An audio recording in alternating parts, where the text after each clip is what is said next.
Hello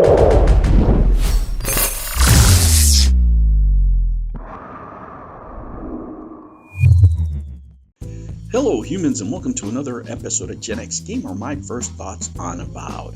Oh man, let me tell you, if you are a casual gamer, if you are a big fan of Obsidian, this is right up your alley. You're going to enjoy this. And I want to talk about several points here. Let me give you my point of view, which is just I enjoy Obsidian. I like Obsidian games. I probably would consider myself a casual player of these type of games. Whenever they come out, I play them. But I'm not the kind of person that sits there and compares it to, maybe something that hardcore gamers are obsessing over. Like, can you knock off every coin off the table? Or, is the, graphics, can I see every blade of grass? No. What I did here is I played a little bit of the combat because I'm not supposed to be watching screens too much, and I had my kiddo play it, and then I listened to the storyline. I started listening to the conversation. Let me tell you what, the story is the strongest part of this game for me. The combat is okay, right? It's something that I'm familiar with. I felt the Outer Worlds DNA in this game as far as gameplay.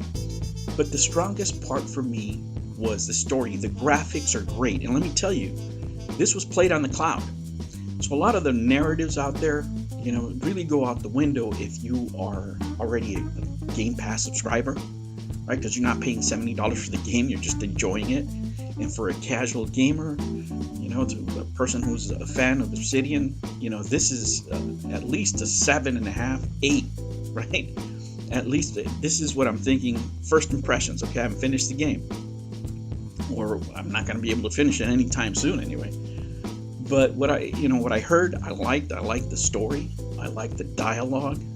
For me, for the type of player that I am, dialogue and storytelling is very important for me. Even more than the gameplay, because if I'm interested in the story, if I'm interested in progression, I'll overlook a lot of things, right? I'm not going to be anal about every single graphic, and the graphics are great. The graphics are great, let me tell you. You probably can't see them through this video, and I'm not set up to, do 4K or whatever the kids are doing now. But it looks great on screen, and he tried it both on a laptop and on an Xbox Series S that we had set up in a little bedroom there. And he had no problems with it. Once in a while he would get a line, going up and down, but very minimal. For the most part, we have good internet connection here, and it works great on the cloud, so we don't even have to waste hard drive space in order to play the game. It really shows the advantages of the Xbox, and the service, right, which is really the strong point for me. I wanted to get into a little bit of the debate here that's been going online, and that I've heard. One of it is, whenever they describe the pronoun section, they make it sound sometimes like you're going to go through a lecture, the ones that, or a training program where you go to work and they have you there for a half an hour, and you go through sensitivity training. I've been through a few of those myself, and this isn't like that at all. You can choose to put it on and off, and I'm a live and let live kind of guy. If you want to put them on, great for you, and if you don't, you can not do it. It's fine. I didn't see anything overtly, pushing anything. And the gameplay, and the storyline was great for me. And then I see this narrative out there from both sides, right? You have people on one side, usually the ones who cite the creators that have these extreme points of view, go one way, saying the game is completely amazing, completely great. I mean, the game is fine, guys. The game is fine, absolutely. I mean, I wouldn't pay $70 for it, having the Game Pass at all. I'm not going to tell you that I'm going to go, buy the collector's edition right now. No. But is it a good game for the service? Yes, absolutely. And I think that criticizing games here, overtly criticizing the creators of games, is a different animal. If you look back in history, there's plenty, and I mean plenty of people over the years that have not done great things creating good games, right? Peter Molyneux comes to mind, Tommy Tallarico, if you will. These are not, haven't been the best people in the world or the most favorably looked at by the public, but they still worked on games that you and I and everybody else enjoyed. And it really has to do with the director and the project management, right? What is their goal? Every individual in a team can have their own political points of view. Some of them might be extreme or what have you, but at the end of the day, the project manager, the art director, whoever is in charge has to set that drumbeat and say, okay, this is where we're going. We can do certain things, we can't do other certain things, and we're trying to serve the most amount of people here, trying to make the most amount of people happy. And as far as the beginning of the game, I'm okay with it. I'm not, if the game was terrible, I would tell you the game is terrible. As a casual player, if I can't play it, if the learning curve is too steep, I would tell you. But I think there's been an overreaction here, and I agree with most of the reviews that are out there. Everything that I've heard as far as reviews, the game is fine. Now, if you don't like this type of game, if you hate the people working in the game, or if you don't like their political points of view, that's something completely different, right? I don't agree with their political points of view, but you know what? I don't care. I'm here to play a game. I want to judge the game based on the game, not on some guy that worked with it or whatever. I have friends, let me tell you, and we all have them. We have friends at work that we don't agree politically with, but they do a good job. Right? There's friends that I agree politically with that I wouldn't want wouldn't want them in my project, right? Because of their work ethic, but they're fun to be around. And there's people that I don't like, but I really need them in my project because I do value their worth ethic and their talents. And we have to be able to differentiate that. I will play, and most gamers will play games made by people that we don't like. Do I like what the art director said? No, I think he's a complete idiot. But his political opinions have nothing to do with the gameplay in this game, right? I really have to, tell you that the way they're laying out the story, and for me the writing is so important, because you start this game off and they take it a different direction. You're really studying a mystery, right? And what I'm going to do is I'm going to play the first part of the game.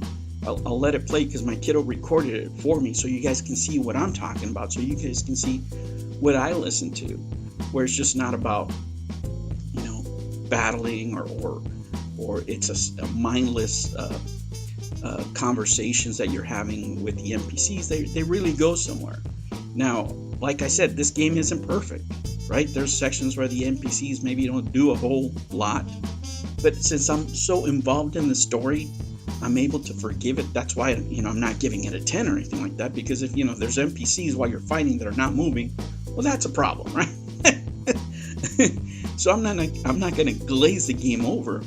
But is the game okay, right? Is the game serviceable for just playing it on Game Pass and not paying $70? Absolutely. It holds value there. Like I said, I'm not going to go out and play, the collector's edition or go buy it or anything like that. But is it a good game? It's a good game as far as I can see during this first playthrough. Now, people may disagree with me out there and say, okay, well, it doesn't have this graphically or it doesn't have this mechanic. Well, that doesn't mean that it's a crappy game, right? You can be overcritical of things. But me, as a casual gamer, as a, when it comes to these type of games, as a person who enjoys the storyline more than anything else in these type of games, hey, single player experience, it's good enough for me. But, I'll stop talking and I'll let you decide. Check out these minutes of gameplay here so you can see what the game's all about. Don't take my opinion. It's just an opinion. Don't take anybody's opinion. If you have the Game Pass, go out and play it and enjoy it. Or don't. It's really up to you. All right, humans, I will catch you on the next one. Enjoy this gameplay. Take care.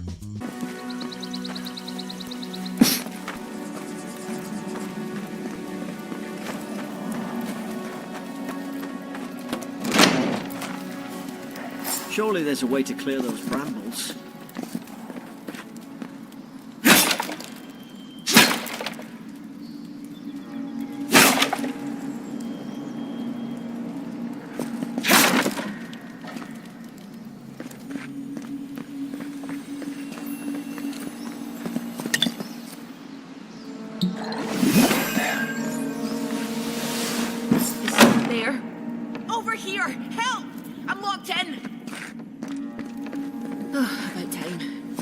God! What's the matter with your face?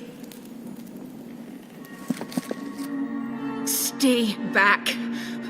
I'm not catching whatever's on your head. Easy. He's so godlike. You mean a god gave you that face? Touched your soul and everything? That's right. Never seen one of your kind before. I always heard folks say you were blessed. Looks more like a curse to me.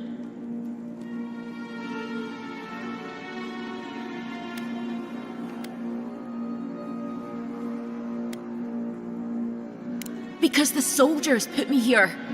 And now, am I getting out or not? That's the Imperial envoy you're talking to. Show some respect. The Imperial? Shite, I should have known you were a Deerans too. Funny you survived while all your friends here went belly up.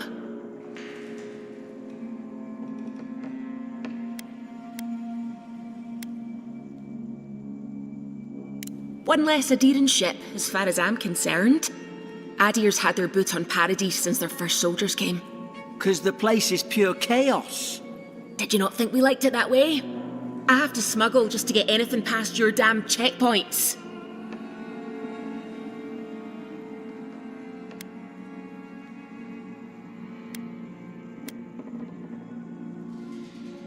I'm trying. Your friend's the one picking a fight with me. Paradisans will knife you in the back over a dirty look. At least we don't go mad and slaughter each other.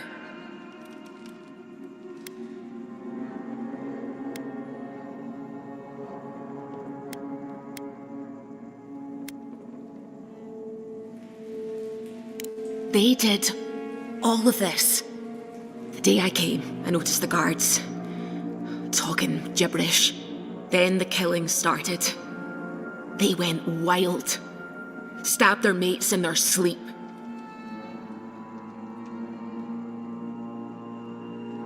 I told you they weren't right. When the storm came, they fired the cannons. Their faces changed. That soldier in here tried to strangle me. I had to defend myself.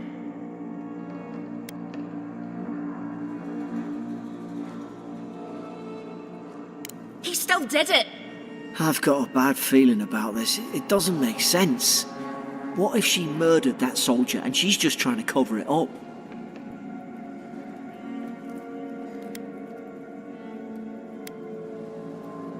Look, we don't have to like each other, but we can all get out alive.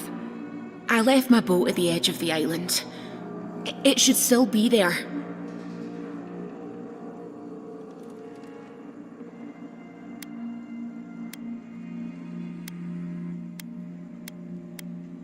I don't see how the soldiers could have found it yet. You let me out, and all three of us can go to Paradise.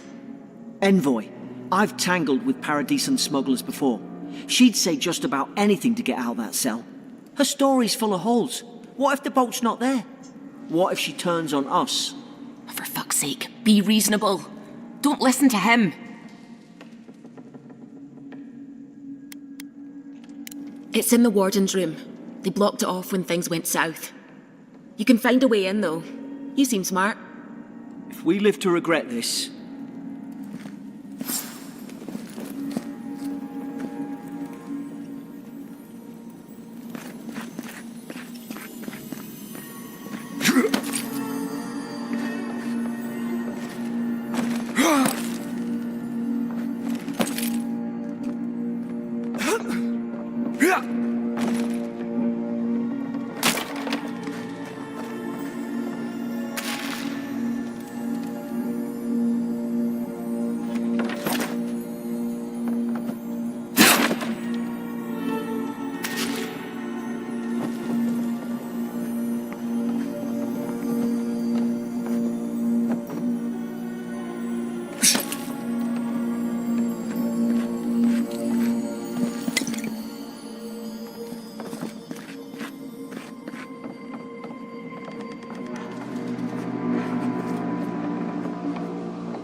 There's an idea. Nice work.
At least you got around to trusting me eventually.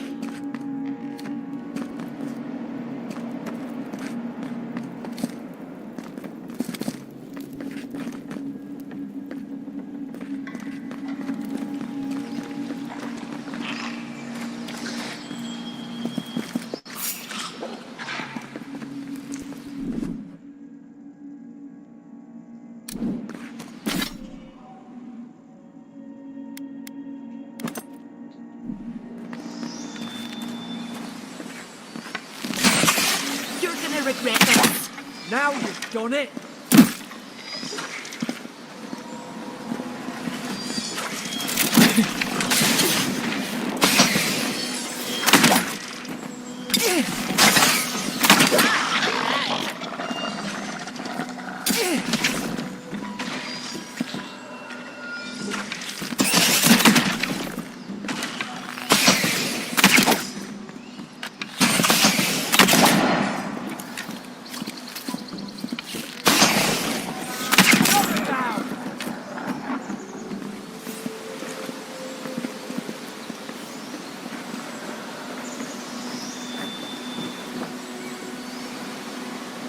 Deer and soldiers don't massacre each other. They just don't. Something caused this.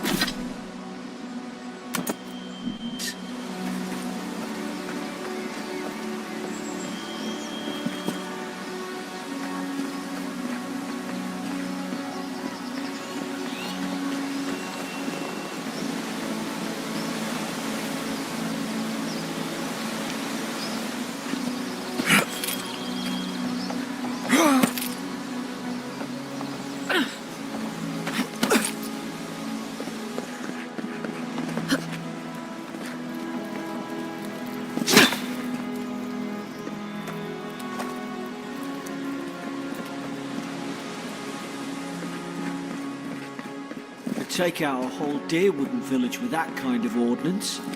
What did they think they'd be fighting?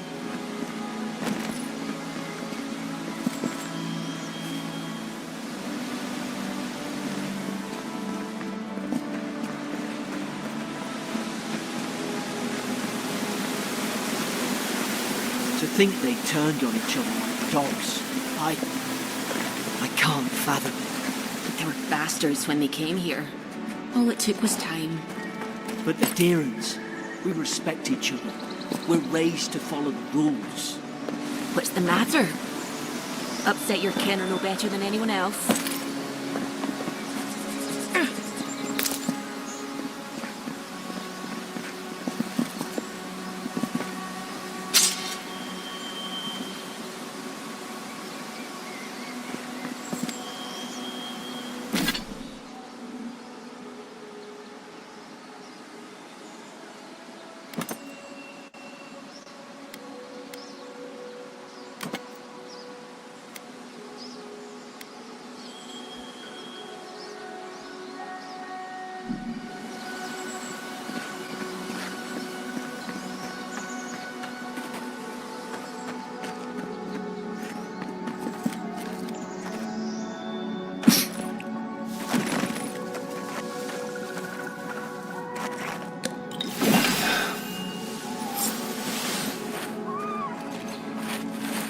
Stay low and tick quick.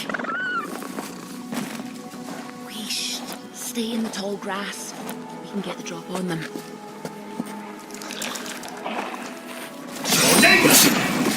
Strike.